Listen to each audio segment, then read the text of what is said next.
बडे मिया, अरे मी याराला भेटायला निघाली होती तर मला दगड तू वाटलास, तू अल्लाच्या दरबारात जाऊन मी तुला कशी दिसले. नमो माय भाषा. हे मोठ्या मोठ्या साधू पुरुषांच्या करता निर्लज्ज, मीरा निर्लज्ज झाली, तुकाराम महाराज निर्लज्ज झाले. बरं का, जग काय म्हणते याचा विचार पण ते तुकाराम महाराज आहेत, तुम्हाला कसं जमेल? जमेल का? शक्य आहे का? अवघड आहे.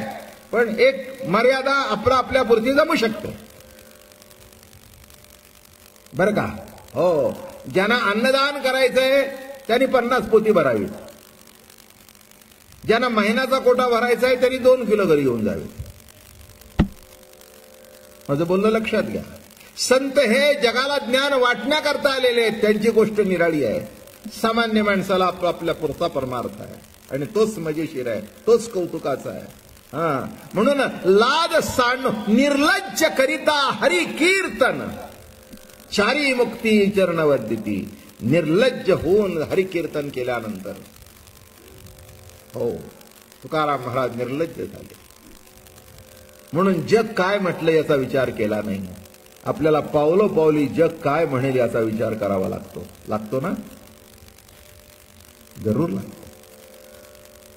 कपडे घालताना, रस्त्याने चालताना, कोणाशी बोलताना, प्रत्येक गोष्टीला आपल्याला विचार करावा लागतो. जग काय म्हणेल, तुकाराम महाराजांनी जग काय म्हणेल याचा जर विचार केला असता तर एवढे प्रसंगी त्यांच्या अंगावर आले नसते. आणि पुढे सांगतो, एवढे मोठे महात्मे कळसही झाले नसते. पण तेवढी ताकद लागते. येशू ख्रिस्ताने पायामध्ये खिळे ठोकून घेतले आणि कोट्यावधी लोक जगभर त्याचे अनुयायी झाले. तुम्हाला बसताना खुर्चीला जरा इकडे तिकडे झालं तरी म्हणता, जरा ती खुर्ची बदलायला सांगा. किती वेळ? 1 तास. 1 तास, 1 तास. बरोबर आहे ना? इथे कसं आहे?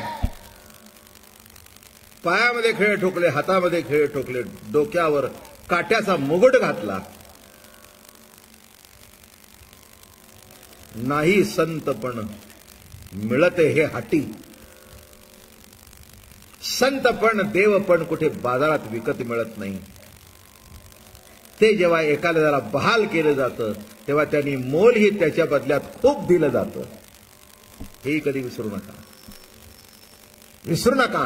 जगद्गुरु तुकाराम महाराजांनी जे मोल दिलं, नाथांनी जे मोल दिलं, त्याचं मोल करता येत नाही. म्हणून त्याला अमोल म्हणावं, अमोल म्हणावं. म्हणून इथे शब्द फार सुंदर. लाद सांडोनी झाले निर्लज्ज, सासू सासऱ्याची नाही मज लाज.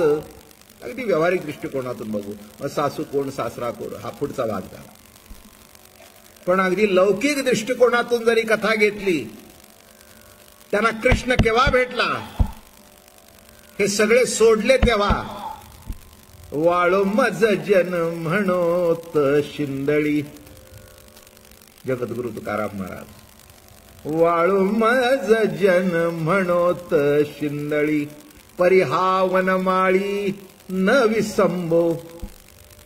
परिहा वनमाळी वाळू मज जन म्हणोत शिंदळी. निर्लज्ज तरी व्हायला पाहिजे. तुकाराम महाराज म्हणाले, ती विरहिणी गाताना कोणाला काय म्हणायचं ते म्हणू दे, व्यभिचारी म्हणू दे, काय म्हणायचं ते म्हणू दे, मी त्याला सोडणार नाही. एवढी तरी तयारी पाहिजे. ती आपल्याकडे नाही आहे.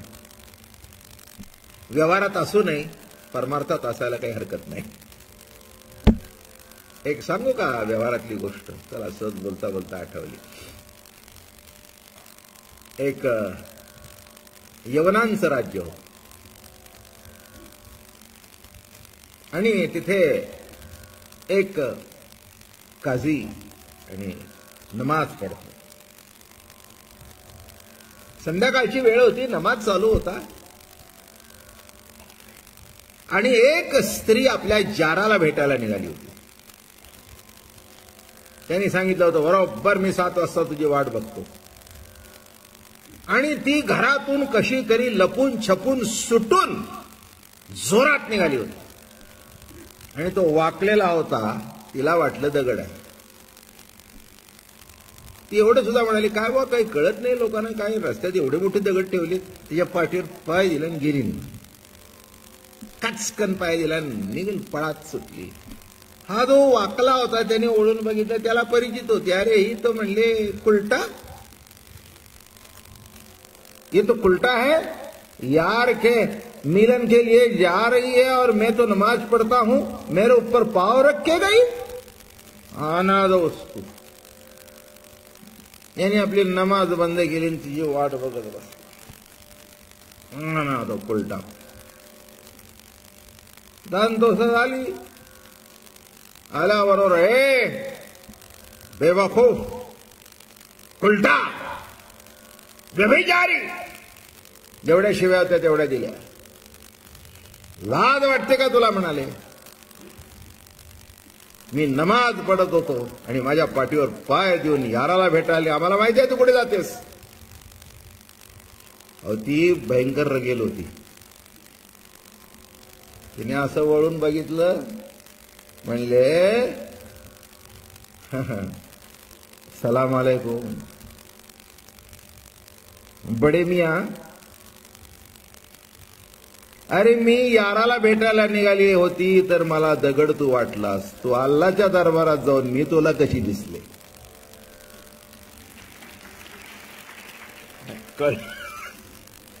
अरे तू नमाज पढत होता ना, तू देवाची प्रार्थना करत होता ना. मग प्रार्थना करत असताना मागे वळून एवढी माझी हिस्ट्री तुझ्या समोर कशी आली की मी कुलटा आहे, मी वाईट आहे. अरे मी याराला भेटायला नाही, मी तर आहेच कुलटा, पण याराला भेटायला निघताना सुद्धा मला तू दगड वाटलास. तुला मी का दगड वाटले नाही. अल्लाह तोबा तोबा तोबा तोबा. उठला लोटांगण घेतलं.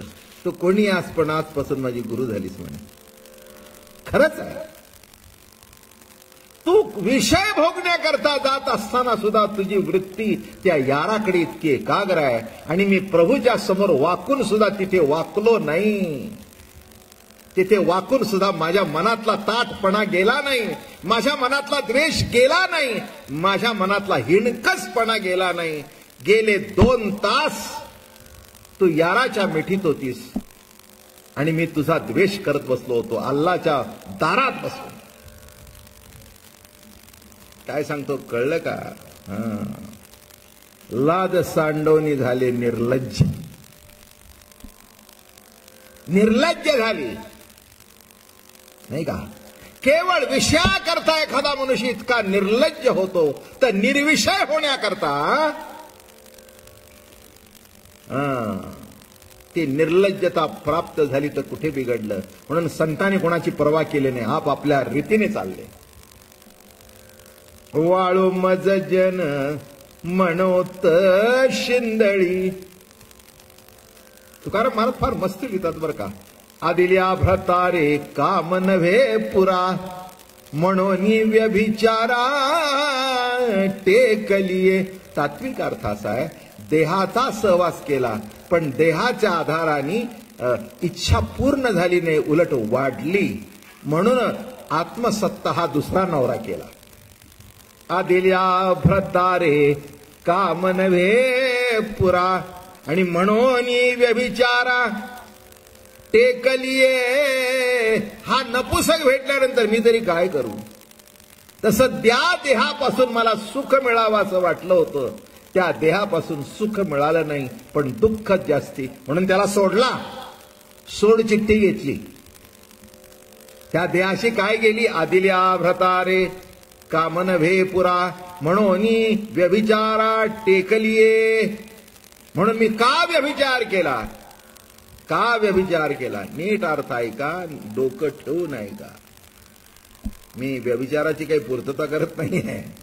नीट लक्षात घ्या. विषय ज्या लेवलनी चाललेला आहे त्या लेवलनी ऐकावा, नाहीतर गोंधळ होतो. कळलं का. ते बाबा महाराजांनी काय सांगितलं, निर्लज्ज होऊन करावं म्हणजे मी पळून जाऊ द्या. झालं वाटोळ झालं माझ्या प्रवचनात.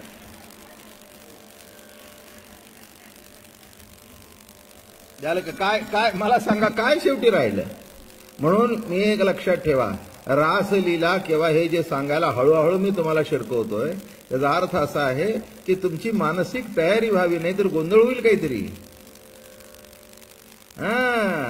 नाही तर कृष्णाने 16,008 केला, आम्ही 2 केला म्हणून गोटी बिघडली, हे असं काहीतरी भानगड होईल. तुम्ही 2 बिन करायचे नाही, एकच होत. आपल्याला राम राहायचंय, अध्यात्मा करता कृष्णाकडे जायचंय, पण पुन्हा आपल्याला रामाच्या घरी मुक्काम करायचंय. एवढं नीट लक्षात ठेवा. मर्यादा पुरुषोत्तम हा आपल्या जीवनाचं रीत आहे, ही आपल्या जीवनाची वागण्याची पद्धत आहे, पण तत्वज्ञानाच्या दृष्टिकोनातून सारभूत कृष्ण आहे. एवढं नीट लक्षात ठेवा, नाही तर गोंधळ होईल. हो, मी तुम्हाला मागे सांगितलं नव्हतं का, एक कथा सांगितली होती की, लक्षात असेल नसेल बरं सांगतो. काय बिघडलं, 8 वाजले, थोडीसे सांगतो ना आटप. काय त्याच्यात, नवरा बायको होते, 2 नवरा बायको होते.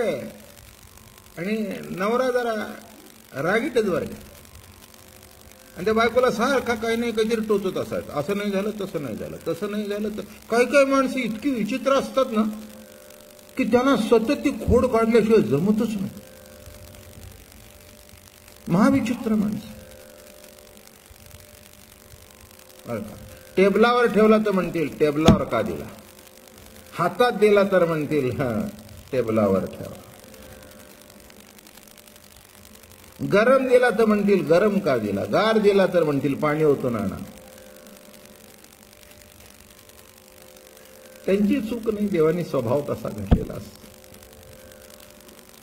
तसं एक जोडपं होतं, काही थोडं त्या बाईकडून चुकलं गे, बाग नेट वाघ, नेट वाघ, नीट नाही वागलीस तर मी कृष्ण होईन.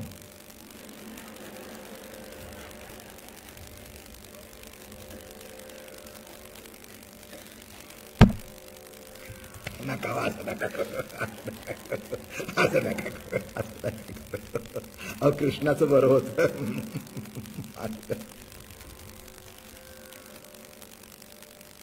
आला मग एक दिवस तिला कोणीतरी सांगितलं, फार मोठी प्रवचनं चालू आहे तिथे.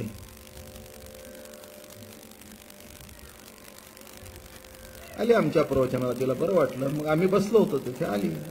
म्हणले महाराज अशी अशी अडचण आहे. म्हणून तिला मी कान मंत्र दिलाय. घरी गेल्याबरोबर तिला जे कान मंत्र दिला होता, जो विधी दिला होता, घरी गेल्याबरोबर तिने काही नाही, स्वयंपाक काही केला नाही, तांगड्या पसरून टीव्ही लावून बसली. काय सगळ्या बायकांना बरं वाटतंय, आनंद वाटत, आनंद झाला सगळ्या. आनंद रे विठोबा झाला माझ्या मनी. टीव्ही लावून तांगड्या बिंगड्या पसरून अगदी मस्त पैकी.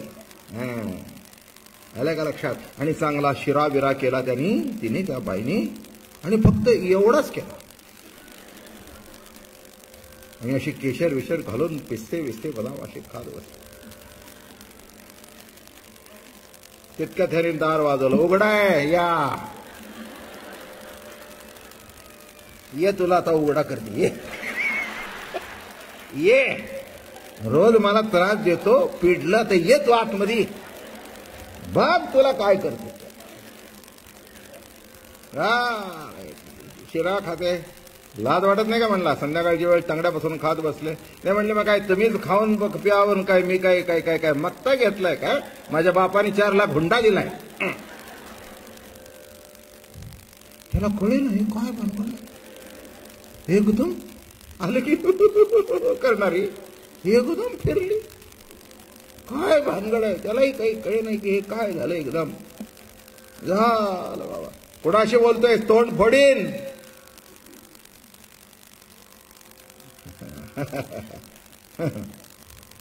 इतके दिवस हात उगारला नाही म्हणून तुम्हाला तुमची शक्ती वाटली. मी जर हात धरला ना तर अवघड होईल दुसऱ्याचा.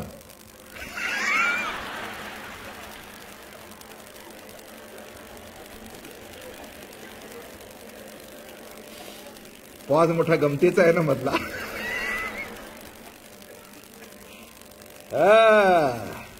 हात धरला तर काय होईल? आवाज चढवायचा नाही म्हणला मी कृष्ण होईल. हे बघा पुन्हा पुन्हा बोलू नका. मी सुद्धा ठरवलंय तुम्ही ज्या दिवशी कृष्ण व्हाल त्या दिवशी मी द्रौपदी होणार. पुंडलिक हरी विठ्ठल श्री ज्ञानदेव तुकाराम विठ्ठल विठ्ठल विठ्ठल विठ्ठल विठ्ठल पुंडलिका वरदे हरी विठ्ठल. नमो माय भाषा.